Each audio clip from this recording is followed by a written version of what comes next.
Hai semuanya, semoga kabar Anda baik-baik saja.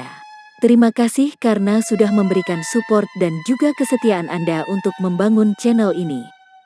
Kali ini kita membahas novel Kebangkitan Tuan Sean, episode 1, Kisah 5 tahun lalu. Seorang pria tampan tengah berdiri tegap di depan kaca hotel dengan bertelanjang dada. Menatap kota besar yang berada di bawah gedung pencakar langit miliknya, aura pria itu begitu mendominasi. Ia adalah Shaun, seorang pria yang memiliki bekas luka memanjang dari kening hingga hampir ke pipinya. Luka itu berada di bahagian kiri wajahnya. Siapa saja yang melihat luka itu tahu bahawa dia bukanlah pria baik-baik. Pria bangkit dari ranjang setelah menghabiskan malam panas yang melelahkan. Ia hanya berbalut selimut tipis hotel saat menghampiri tubuh Sean yang sedang berdiri tegap di depan dinding kaca. Ia mengalungkan tangannya ke perut Sean. Jemarinya kemudian menjelajahi tiap jengkal tubuh besar Sean yang 2 kali lipat lebih besar dari tubuhnya. "Kenapa tubuhmu penuh luka?" tanya gadis itu sembari menyusuri bekas luka di tubuh Sean yang menghiasi hampir setiap inci tubuhnya. "Kamu tahu jenis apa pekerjaan yang membuatku berada di puncak piramida seperti sekarang? Haruskah aku membuang waktuku untuk mengatakan dari mana saja sejarah luka ini?" Wanita itu tersenyum tipis. Ia kemudian memeluk tubuh Sean yang masih lengket dengan bau keringat. Sean membalik tubuhnya. Kini mereka saling berhadapan. Jemari Sean membuka selimut tipis yang menutupi tubuh Freya. "Masih ingin bermain lagi?" tanya Sean. Freya kembali tersenyum. Jemarinya kini semakin menjelajahi dada bidang Sean dan terus bergerak hingga ke wajah Sean. "Dari mana kamu mendapatkan luka ini?" tanya Freya menyentuh lembut bekas luka memanjang di wajah kiri Sean. Sentuhan itu menghadirkan rasa menyengat di tubuh Sean. Gadis itu seperti membuka luka lama yang sudah mengering. Wajah Sean menjadi semakin dingin. "Jauhkan tanganmu dari sana." Sean menghempaskan jemari Freya. Freya menjadi sangat ketakutan melihat wajah Sean berubah menjadi sinis. Suhu panas di dalam ruangan berubah menjadi dingin dalam sekejap. "Enyah kau," pekik Sean. "Kamu bisa menyentuh semua tubuhku kecuali pada bagian itu." Sean memiliki banyak jenis luka di tubuhnya. Sayatan pedang, bekas lubang peluru bahkan luka sayatan dari gagang pasta gigi yang sudah ditajamkan. Hanya saja luka di wajah Sean adalah daerah paling terlarang untuk disentuh. "Maafkan aku," kata Freya terbata-bata. Ia bahkan berlutut di lantai yang dingin di depan kaki Sean. Freya sadar sudah menyinggung perasaan seorang manusia dengan iblis di dalam jiwanya. "Apa kamu ingin tahu dari mana aku mendapatkan luka ini?" Tidak lagi. "Tolong maafkan aku," pinta Freya memelas. Wajahnya menempel di lantai dengan tubuh gemetar. "Aku tidak ingin melihatmu lagi. Pergilah sebelum aku berubah pikiran untuk mencabut nyawamu." Freya lekas memunguti pakaiannya yang tercecer di lantai. Mengenakan bajunya dengan serampangan. Ia bahkan berlari keluar dengan menenteng sepatu hak tingginya. "Gadis jalang," gumam Sean sambil menyesap wine di tangannya. Ia kembali menghadap kaca hotel dan menatap lampu-lampu kota yang benderang. "Aku mendapatkan luka ini dari neraka. Tak ada yang boleh menyentuhnya," gumam Shaun. Luka di wajah itu adalah alasan Shaun tetap bertahan hidup setelah jatuh ke dasar neraka. Dengan melihat bekas luka itu, Shaun akan terus mengingat tujuannya masih bernafas hingga sekarang, iaitu untuk hari pembalasan. Shaun menekan nombor 1 pada panggilan cepat di ponselnya. "Siapkan semuanya. Aku akan kembali ke kota Greenwood. Apakah sudah waktunya, Tuan?" "Iya, baik. Aku akan mempersiapkan semuanya. Badai akan segera datang menerpa kota Greenwood."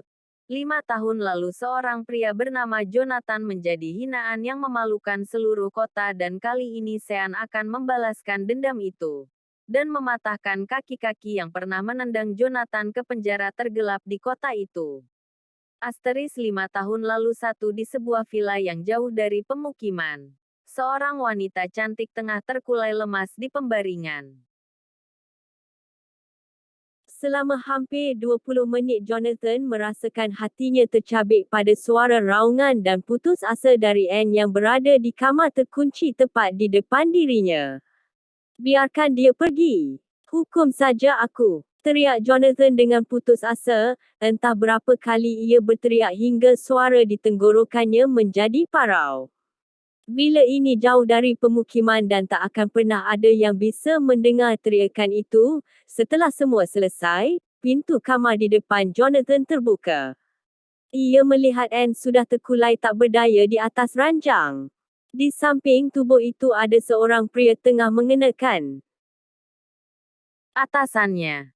Jonathan ingat betul pada punggung kiri pria itu terdapat sebuah tato dengan kepala serigala.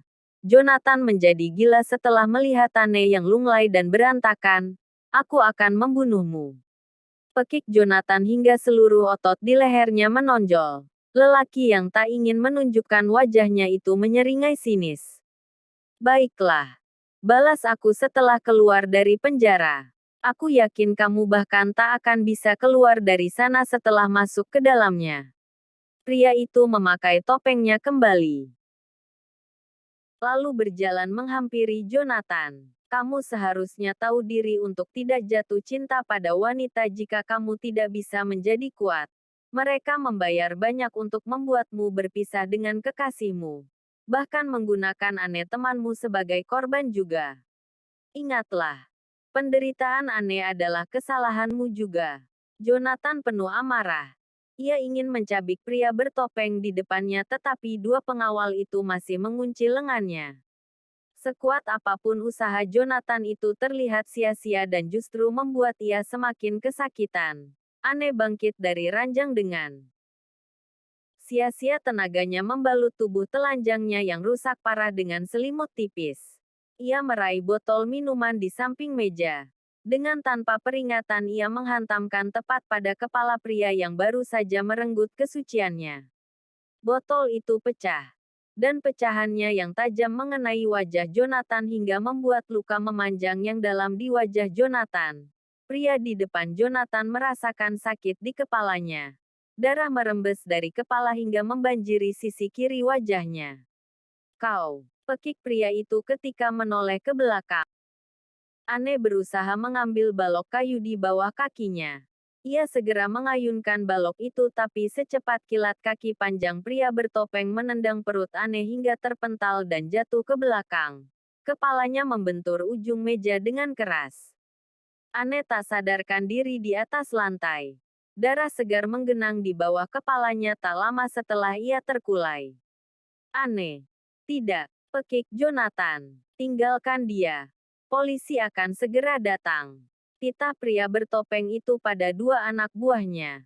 Saat tubuh Jonathan dilepas, ia sempat mendapatkan pukulan di perutnya dengan rasa sakit yang menusuk pada bahagian perut. Ia bergerak mengusut menghampiri tubuh Anne yang sudah tak bergerak lagi. "Anne, bangunlah.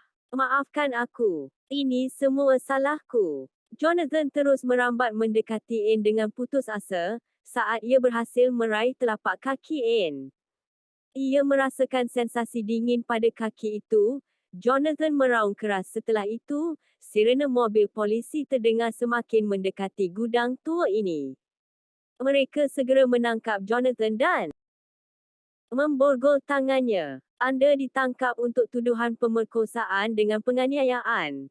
Aku bukan pelakunya." Pekik Jonathan, "Tolong panggil ambulans, selamatkan Anne. Kumohon." Beberapa polisi mulai mendekati tubuh Anne, sementara Jonathan terus digelandang masuk dengan kasar ke dalam mobil polisi. Di dalam kantor polisi Jonathan dimasukkan ke dalam penjara tanpa sempat melakukan pembelaan. Jadi ini semua adalah jebakan batin. Jonathan dengan wajah yang dingin. La begitu bodoh ketika baru menyadari bahwa polisi datang tak lama setelah komplotan itu pergi. Ia digelandang begitu saja sebagai pemerkosa tanpa sempat melakukan pembelaan atau bahkan proses penyelidikan.